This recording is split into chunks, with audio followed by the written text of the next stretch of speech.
I was shocked to discover that Kenny, who hadn't even attended my mother's funeral, had unexpectedly flown abroad with $200,000. "What on earth did you do with such a sum?" I asked him. "Do you remember that grand piano we had at home?" "I sold it, man," Kenny replied. "Coming from a wealthy family sure had its perks. That was a fine piano. I never imagined it would fetch $200,000. It seems Kenny mistakenly thought that the grand piano at home was his. My condolences. The inheritance rights to the family estate are all mine. However, that piano was originally bought by our grandfather for my brother, and it still belongs to him. My brother, who's always loved the piano and now works as a piano teacher, left it at our family home because it was too big for his house.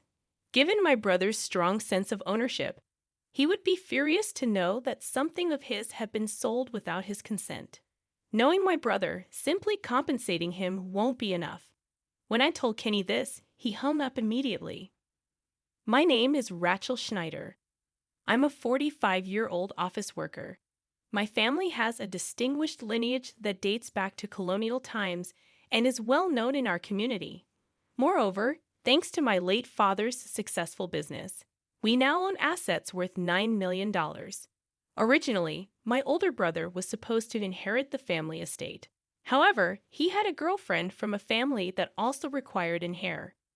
Desiring to marry her at all costs, he declared that he would give up all inheritance rights in exchange for not taking over the family responsibilities. This left me with the challenge of needing to find a spouse to continue the family name. Even though I had always wanted to be independent without relying on family wealth, I focused solely on my career. Before I realized it, I found myself in my mid-40s and still single. I needed to find someone, or a family line would end with me, so I took a leap of faith and attended a singles mixer. That's where I met my current husband. His name is Kenny, and he's surprisingly 10 years younger than me. Yet, at the party, he didn't pay attention to any of the younger women and came straight to me. "Are you sure you want to be with someone as old as me?" I asked him repeatedly, but Kenny looked straight into my eyes and answered, "I'm a bit shy and not very assertive. I've always been drawn to older, more grounded women." True to his words, Kenny gave off a gentle, reserved vibe. I felt that he could bring some peace to my assertive family dynamics. As our relationship progressed, there was something I had to tell him. My mother had been bedridden due to illness since last year, and I was taking turns with my sister-in-law, Catherine, to care for her. Wondering how to break the news since we were considering marriage given our age, I finally mustered the courage to tell him on our third date, and to my surprise, he gladly accepted and even proposed, expressing his willingness to help with the caregiving. His kindness deeply touched me, at least that's how I felt in the beginning. Kenny, who works as a daycare teacher, seemed genuinely committed. However, a few months into our marriage, he suddenly expressed a desire to quit his job. When I inquired about the reason, he looked remorseful and said, "Sorry, Rachel.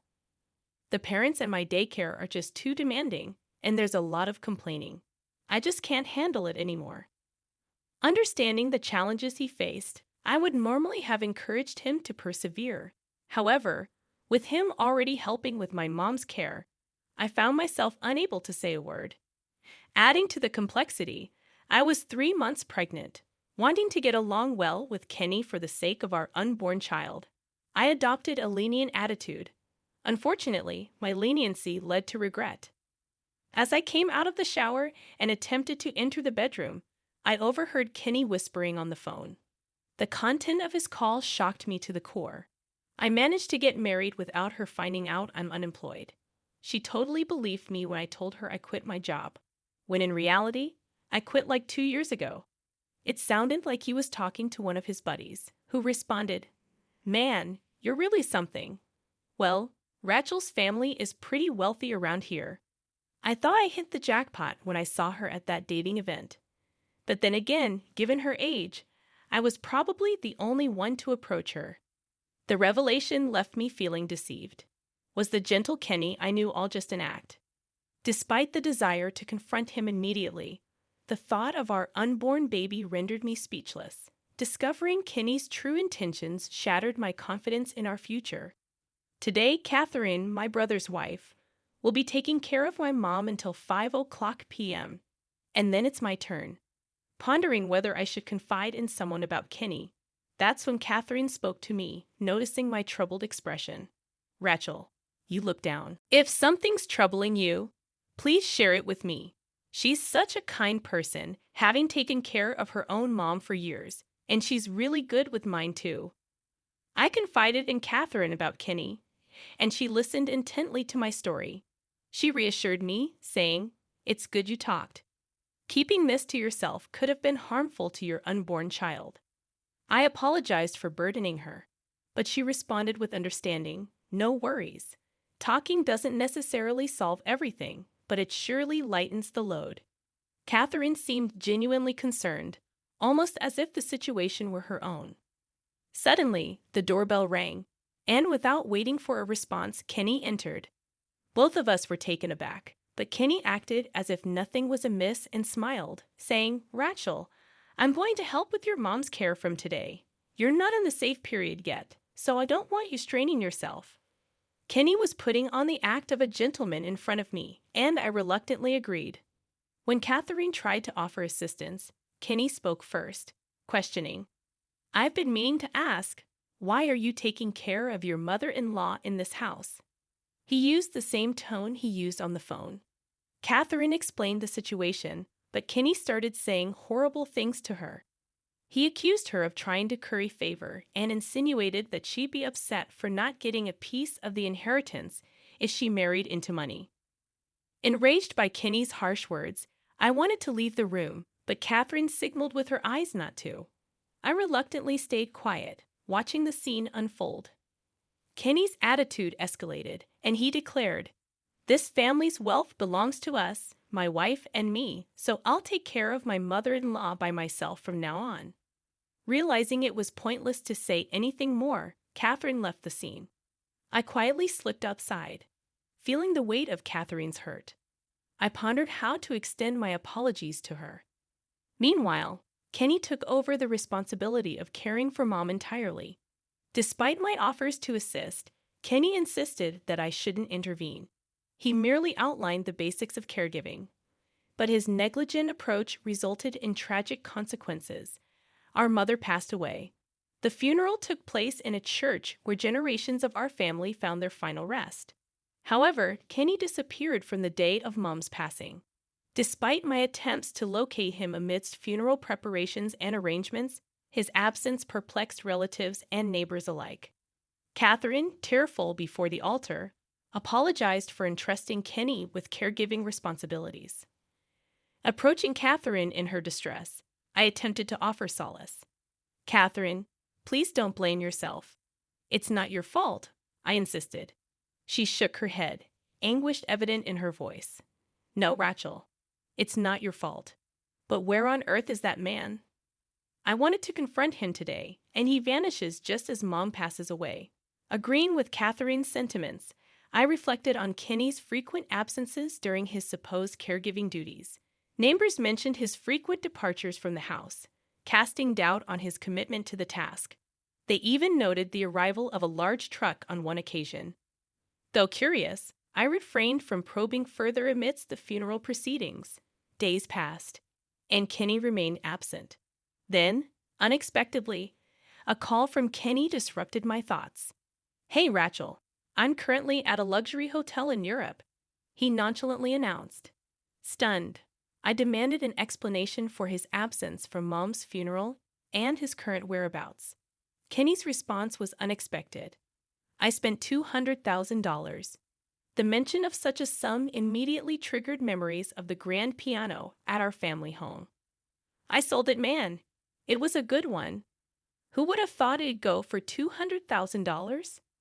It turned out that Kenny had sold the family's grand piano and was using the money to travel around Europe. The piano, which Mom said was a family heirloom, was indeed worth around $200,000. Apparently, the hotels Kenny booked were all quite luxurious, and he had quickly spent all the money.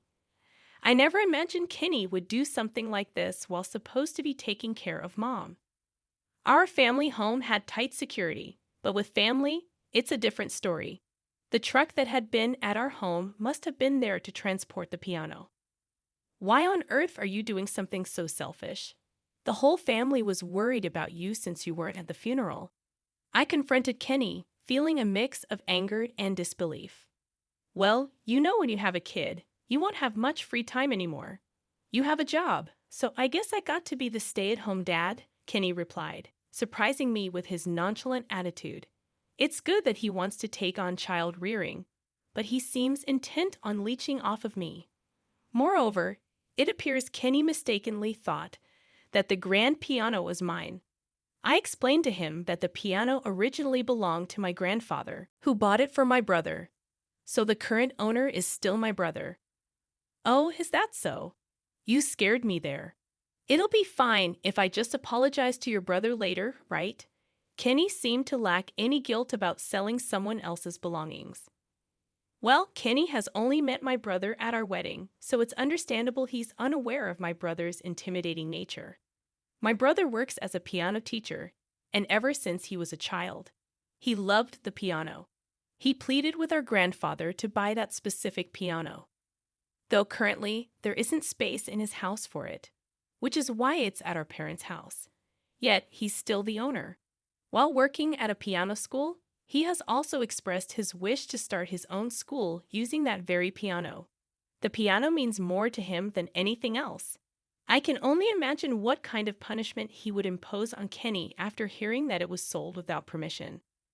By the way, my brother has a strong personality and hates dishonesty. I continued explaining. Kenny remained silent throughout. When he finds out you sold his cherished grand piano, mere compensation won't cut it. My brother's not just strong-willed, but he doesn't settle for compromises either. I pondered the kind of punishment awaiting Kenny after our tense phone call abruptly ended. With a stern warning, I knew he was probably feeling regretful, racking his brains for explanations. Without delay, I called my brother and recounted everything about the call. Needless to say, he was livid. The next day, as Kenny rushed home and entered from the front door, his eyes widened at the sight of everyone gathered in the living room. What's going on? Why is everyone here? He stammered in confusion. I had orchestrated the timing so that the whole family would be present when Kenny returned. My brother, along with his wife Catherine, fixed Kenny with a menacing glare. Kenny, I heard everything from Rachel. What were you thinking? Selling someone else's property, especially something that valuable, without consulting the family? My brother's voice was cold, cutting through the tension. Visibly nervous, Kenny tried to justify himself, claiming he was just trying to help with chores out of boredom when he stumbled upon the old grand piano. Really? That piano was special, imported by our grandfather from a top European manufacturer. Where's the money from the sale? My brother's stern expression demanded answers. As expected, my brother was playing the role of an interrogator, hoping to elicit a confession. Kenny hesitated, lost in thought, before stammering, the sale's money. Yeah, it hasn't come in yet. It was a feeble attempt at an excuse, and my brother's anger erupted. You're lying. Just how rotten are you? He thundered, his disappointment palpable. Pointing out Kenny's souvenir-laden suitcase from Europe, my brother accused. What's with those souvenirs? I'm sorry, I used up all the money? Kenny's admission silenced the room, the shock evident on everyone's faces. Spending $200,000 on an overseas trip seemed unfathomable.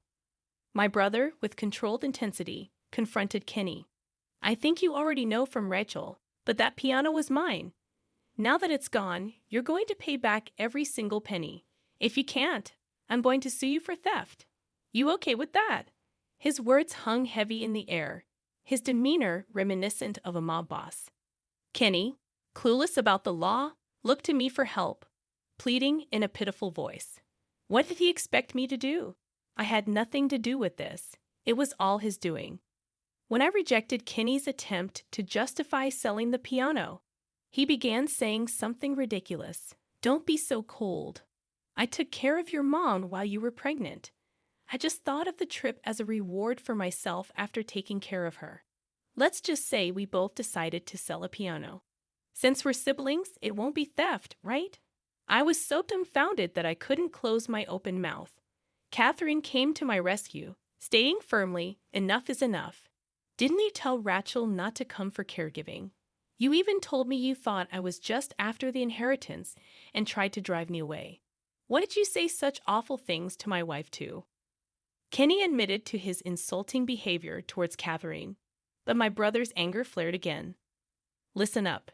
The reason my wife took care of Mom was because she didn't want to go to a facility. My wife had experience caring for her own mother, so she kindly agreed to do it for mine. Money is a later issue. First, apologize to my wife right here, right now."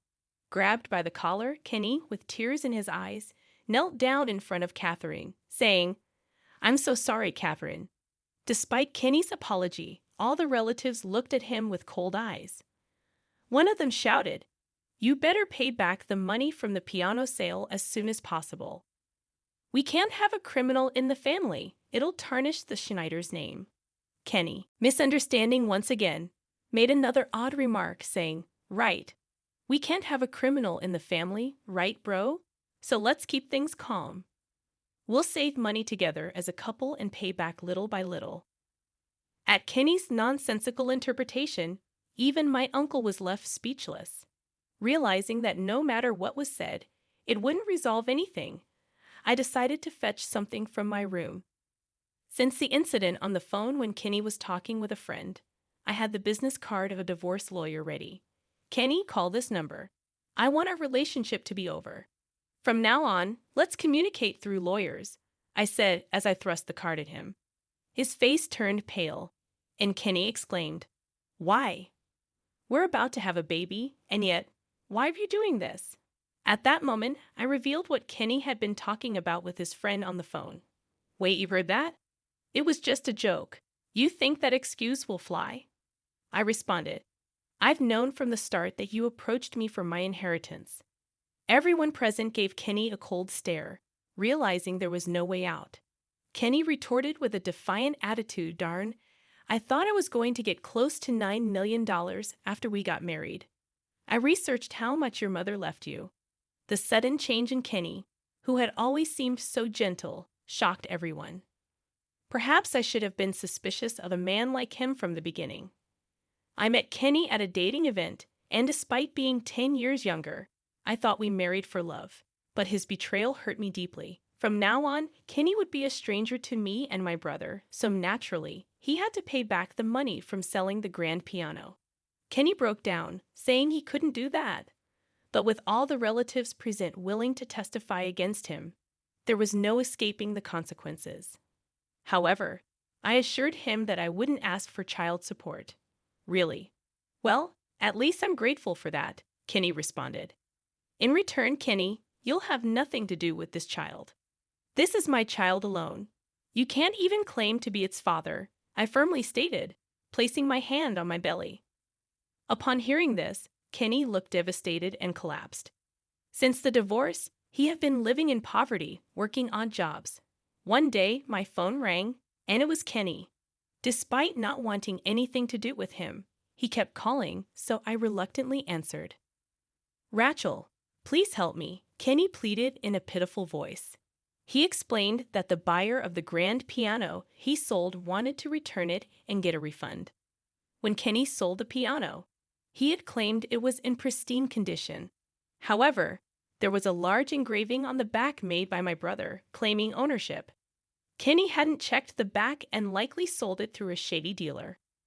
Now facing the consequences, Kenny had to return $200,000 to the buyer, and with what he owed my brother, it was a substantial amount. He later tried to file for bankruptcy, but my brother and I took legal action to stop him. Now burdened with even more debt, Kenny worked day and night doing manual labor. Eventually, the grand piano was safely returned, and my brother put a strong lock on the room where it was kept, even installing a security camera. "No one's going to touch that piano until I start my piano lessons," my brother declared, unchanged from his childhood. He expressed his wish to start a piano school at our family home, so I decided to discuss sharing our mother's inheritance. Catherine, my brother's wife, had taken care of our mother, and I felt guilty about inheriting everything by myself. Thanks to my brother agreeing with my decision, it seems we'll continue to have a good relationship with his family in the future. Blessed with a long-awaited baby girl, I became a single mom, but Catherine, who is already done with her parenting, is fully supporting me. My brother said he's going to step in as a father figure for my daughter, and he's excited about it. His influence has led his 2 adult daughters, who love the piano, to become kindergarten teachers. They have also come to adore my daughter. I feel fortunate to be supported by such a warm family, and with gratitude to those around me, I intend